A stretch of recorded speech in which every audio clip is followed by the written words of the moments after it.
వ్యవహారమే 1000 కోట్ల రూపాయలు ఉన్నట్టుగా ఏసీబీ తేల్చింది కదా. ఈడీ కూడా ఎంటర్ అయింది ఏది ఇరిగేషన్ అవినీతి ఆరోపణలకు సంబంధించి. ఏ అండాదండ లేకుండా, పొలిటికల్ అండాదండలు, ప్రభుత్వ పెద్దల అండదండ లేకుండా, వాళ్ళకి వెళ్ళాల్సి వాళ్ళకి వెళ్ళకుండా వీళ్ళు మాత్రమే ఇంత చేశారు అని అనుకోగలమా? మీ మీ అంచనా ఏంటి దీంట్లో?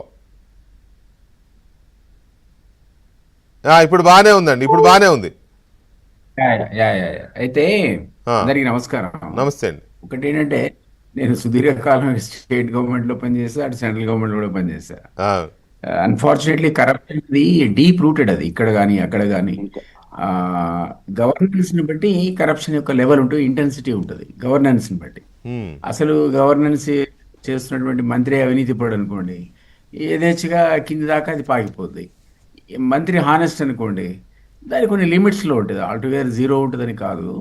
మీకు చిన్న ఎగ్జాంపుల్ ఏంటంటే, కంపారిజన్ కోసం చెప్తున్నా, మీకు జ్ఞాపకం ఉంటారు, మీరు కూడా ఉన్నారు, ఇక్కడ మీడియాలో ఉన్నారు. అనంతపూర్లో ఒక డ్రింకింగ్ వాటర్ స్కీమ్ కోసం ఎస్టిమేట్ వేశారు. అయితే ఆ రోజుల్లో 20 ఏళ్ళ చెప్తున్నాం, పుట్టపర్తి సాయిబాబా ఉన్న రోజుల్లో అది 800కి వచ్చింది ఆ estimate. Drinking water entire district supply చేయాలంటే 800 crores డిలే అయింది, బడ్జెట్ రాలేదు, లేట్ అయితే ఆయన సాయిబాబా గారు నేనే పెట్టుకుంటా అన్నాడు. ఆ ప్రాజెక్ట్ 300 crores కంప్లీట్ అయింది. 800 crores ప్రాజెక్ట్ 300 crores అంటే గవర్నమెంట్ సొమ్ము ప్రజల సొమ్ము అనేసరికి 500 కోట్లు వేసేద్దాం అనుకున్నారు మొత్తం మీద. చూడండి మరి, అందులోనే ఆయన 500 కోట్లు తినేసి పెట్టారు. సరే, కొంతమంది సాయిబాబా కాబట్టి బెనిఫిట్ లేకుండా పైపులు ఇచ్చి ఉండొచ్చు, చందాలు ఇచ్చి ఉండొచ్చు, వేరే విషయం. కానీ ఏదైనా కాస్ట్, చందాలు ఇచ్చినా కాస్ట్ అయితే 300 అయింది. అదే పద్ధతిలో ప్రతి దగ్గర కూడా ప్రతి డిపార్ట్మెంట్కి షెడ్యూల్ ఆఫ్ రేట్స్ అని వాళ్ళే తయారు చేస్తారు.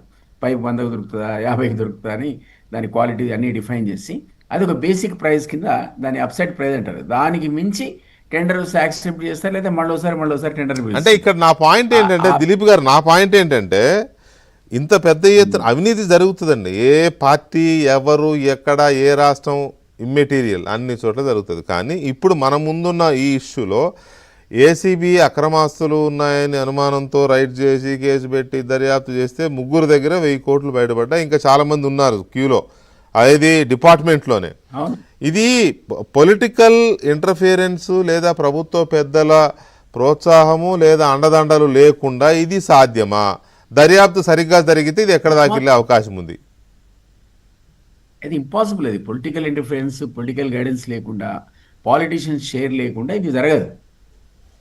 ఖచ్చితంగా జరుగుతుంది. మీకు ఇంకో ఎగ్జాంపుల్ అండి, మీకు తెలుసు కదా, గతంలో మీకు జ్ఞాపకం ఉంటే ఆ రోజుల్లో 10-20 ఏళ్ల కింద మాధవరెడ్డి గారు హోంమంత్రిగా ఉన్నప్పుడు, పంచాయతీరాజ్ మినిస్టర్ గారు, రూరల్ డెవలప్మెంట్ మినిస్టర్గా ఉన్నప్పుడు ఇట్లాంటి ఇరిగేషన్ ప్రాజెక్ట్స్ అది రూరల్ డెవలప్మెంట్లో ఉండేవి. అక్కడ మీకు అధికారులను పోస్టింగ్ ఇవ్వాలంటే మంత్రి కూర్చొని అధికారులతో కూర్చొని ఆలోచించి వేసేవాడు. ఎవరైనా రికమెండేషన్ ఉంటే 1-2 అధికారులు వేసేవాడు, ఎవరైనా ఇంపార్టెంట్ రోల్ ఎమ్మెల్యేలు, మంత్రులు చెప్తే. జనరల్గా ఏంటంటే they use to go by merits. ఈరోజు ఎమ్మెల్యే చెప్పకుండా, ఎంపీ చెప్పకుండా, మంత్రి చెప్పకుండా ఒక్క అధికారికి పోస్టింగ్ అవుతాయి శాఖలోన. పోలీస్ కావచ్చు, ఇరిగేషన్ కావచ్చు, ఎమ్మెల్యే అనేవాడు మీకు చెప్తే తప్ప, ఆయన కాన్సెంట్ ఉంటే తప్ప పోయే సమస్య లేదు పోస్టింగ్. మరి ఎందుకు పోతాడు ఈయన? ఎమ్మెల్యే ఎందుకు రికమెండ్ చేస్తాడు? ఈయన ఎందుకు పోతాడు అక్కడికి? మీరు చెప్పండి. అందులో ఉన్నటువంటి ప్రాజెక్టులలో వచ్చే డబ్బులు పంచుకోవడానికి తప్ప వీళ్ళైతే ఊరికే దేశ సేవ చేయడానికి అయితే ఊరదండి. బట్ అట్లాంటి పరిస్థితుల లోపల మన దగ్గర అందరం, ఇంతకుముందు ఎన్ఎం శ్రీనివాస్ రెడ్డి అన్నట్టుగా అందరం కూడా మొత్తుకున్నప్పుడు ఇందులో అవినీతి అవుతుంది, అందులో అవినీతి అవుతుంది, ఇరిగేషన్లో విపరీతంగా కాస్ట్ ఎస్కలేషన్ చేస్తారు. ఆయన అన్నట్టు పాప మోటార్ల గురించి కూడా నాగార్జునాద్రి గారు PowerPoint ప్రజెంటేషన్ ఇచ్చాడు మనందరికీ.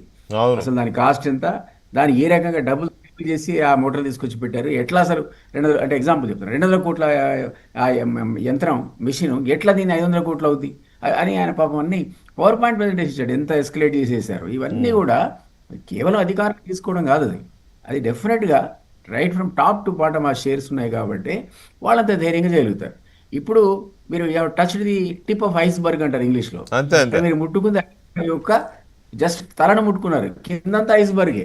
అది కరిగిందంటే చాలా రూపాయలకి వెళ్ళిపోతుంది. సో అట్లాంటి అన్ఫార్చునేట్ సిస్టమ్ అనేది డిజనరేషన్ అయిపోయింది, మొత్తం డిజనరేట్ అయ్యి పబ్లిక్ మనీ అంటే మీరు ఇంతకుముందు అన్నట్టు పంచుకోవడం, అందరం కలిసి పంచుకోవడం అనే పరిస్థితి వచ్చింది తప్ప దేశానికి చేద్దాం, ఉద్ధరిద్దాం అనేవాడు ఎవడూ లేకుండా పోయాడు అన్ఫార్చునేట్లీ. సో ఇప్పుడు మనం ఇరిగేషన్కి సంబంధించిన అవినీతి, ఆ కేసు అనే దాని మీద మాట్లాడడం, ఈ దర్యాప్తు ఎక్కడ దాకా వెళుతుంది, నెక్స్ట్ లెవెల్లో ఎవరిని టచ్ చేసే అవకాశం ఉందనేది ఒక పాయింట్ అట్లా పెండింగ్లో పెట్టి హైదరాబాద్ క్రికెట్ అసోసియేషన్ గురించి అందరికీ తెలుసు, దాంట్లో ఎలాంటి వ్యక్తులు ఎంటర్ అవుతున్నారు, ఇప్పుడు జరుగుతున్న కేసు ఏంటి, దీంట్లో ఎవరెవరు ఉన్నారు, ఇదంతా కూడా చర్చ జరుగుతోంది కదా. దీని మీద కూడా కేసు అయింది, దీని మీద కూడా ఈడీ ఎంటర్ అయింది.